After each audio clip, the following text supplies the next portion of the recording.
a lot of young famous people, they crack, they get weird. She just seems to be along for the journey of it. And I think this is a weird thing to talk about, or a tough thing to talk about extemporaneously, Ryan, but not everything attractive is dirty and sordid.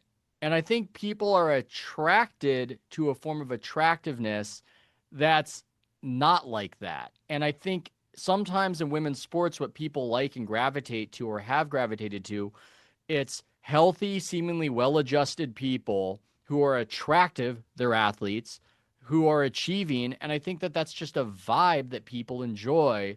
And I think that's part of what has been resonant recently with the WNBA. It's just a tricky subject to discuss because there's no explicit selling of this, and yet it's part of the overall package and part of the overall way and reason the WNBA is managing to generate headlines every single week as the thing America cannot stop paying attention to, but won't necessarily sit down to watch.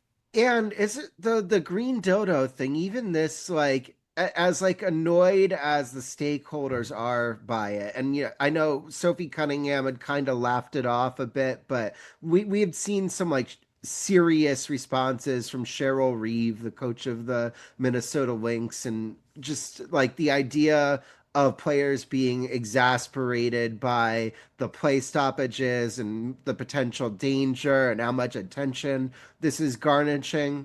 garnering. Yeah. But it like it's probably not in the long run bad publicity. I don't know. No, it's not. But the problem, the main problem with something like this and this other general trend I'm talking about where people exploit the amount of attention that one can do by doing the metaphorical taking a dump in church is that it exacts costs on other normal people. So perhaps this isn't the worst thing in the world. Perhaps it's a silly thing that has raised publicity, but it's going to lead to now when we go to any game, not just the WNBA game, but any game, more security, more This is respect.